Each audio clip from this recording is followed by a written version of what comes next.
Mark Twain Selected Works. Chapter 28 of Roughing It, 1872. After leaving the sink, we traveled along the Humboldt River a little way. People accustomed to the monster, mile-wide Mississippi grow accustomed to associating the term river with a high degree of watery grandeur.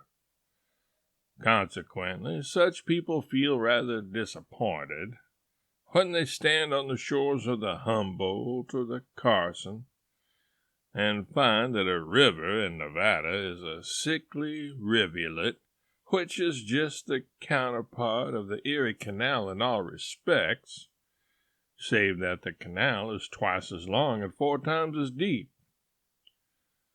One of the pleasantest and most invigorating exercises one can contrive is to run and jump across the Humboldt River till he is overheated, and then drink it dry. On the 15th day, we completed our march of 200 miles and entered Unionville, Humboldt County, in the midst of a driving snowstorm. Unionville consisted of 11 cabins and a liberty pole. 6 of the cabins were strung along one side of a deep canyon, and the other 5 faced them. The rest of the landscape was made up of bleak mountain walls that rose so high into the sky from both sides of the canyon that the village was left, as it were, far down in the bottom of a crevice. It was always daylight on the mountain tops a long time before the darkness lifted and revealed Unionville.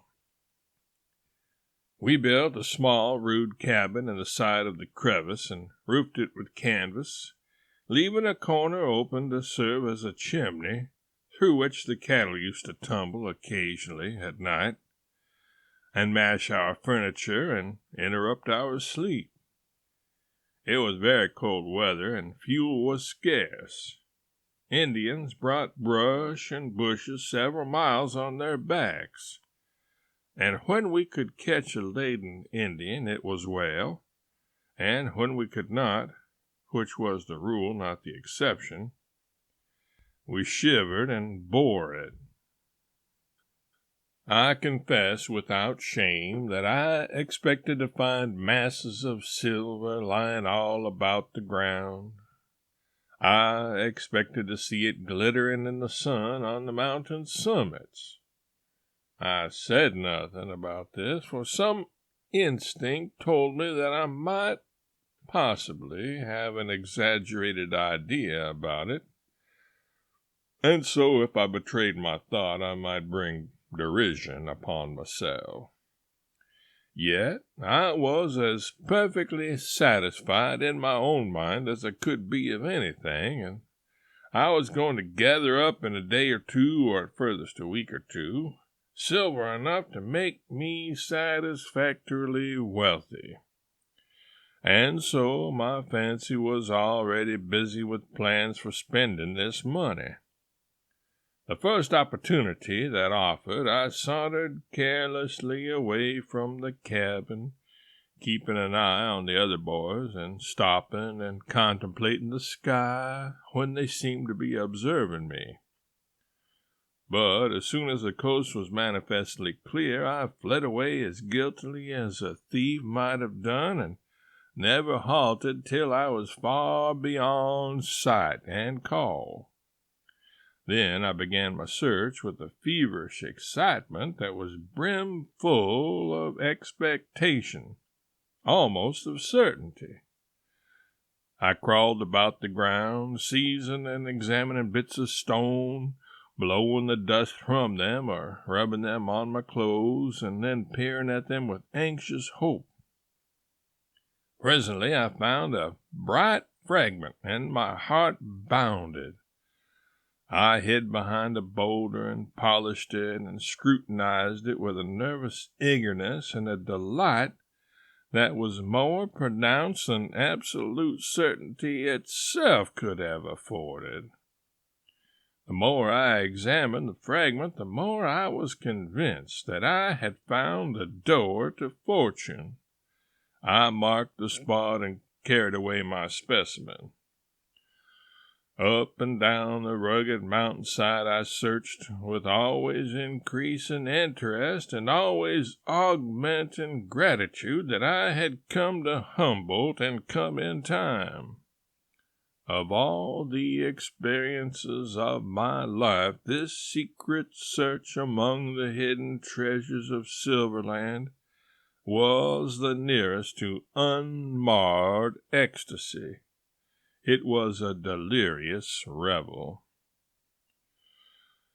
By and by, in the bed of a shallow rivulet, I found a deposit of shining yellow scales, and my breath almost forsook me.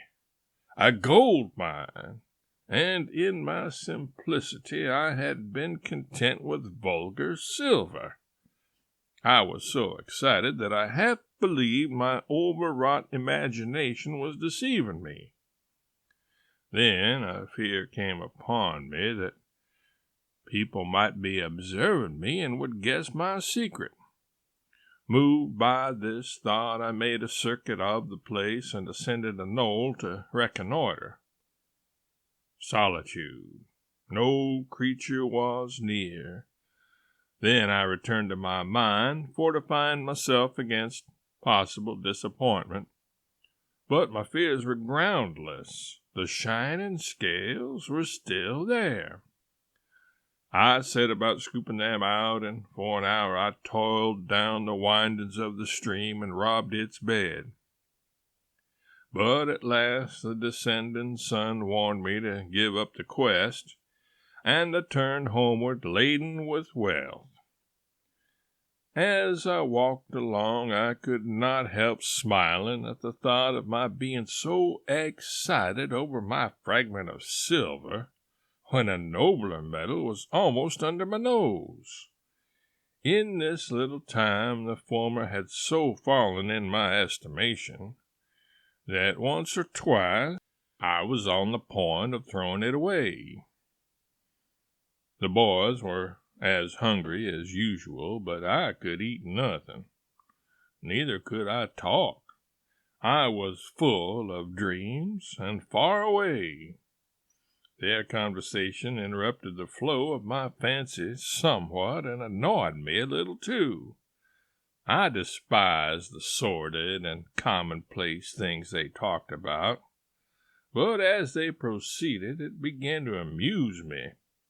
It grew to be rare fun to hear them planning their poor little economies and sighing over possible privations and distresses, when a gold mine, all our own, lay within sight of the cabin, and I could point it out at any moment.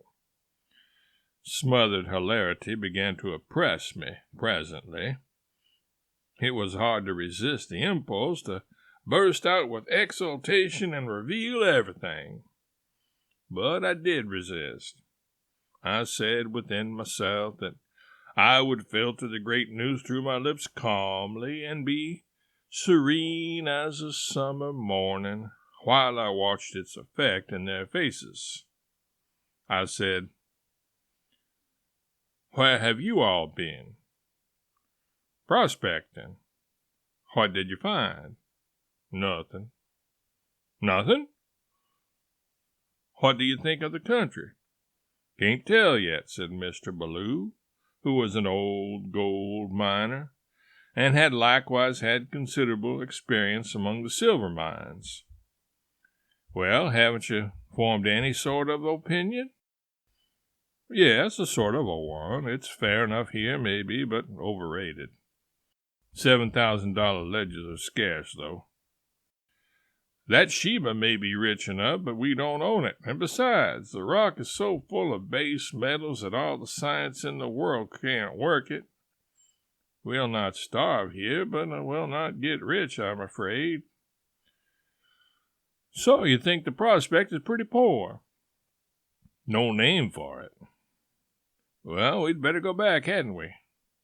Oh, not yet, of course not. We'll try to riffle first. Suppose now, this is merely a supposition, you know. Suppose you could find a ledge that would yield, say, $150 a ton. Would that satisfy you? Try us once, from the whole party. Or suppose, merely a supposition, of course, suppose you were to find a ledge that would yield $2,000 a ton. Would that satisfy you?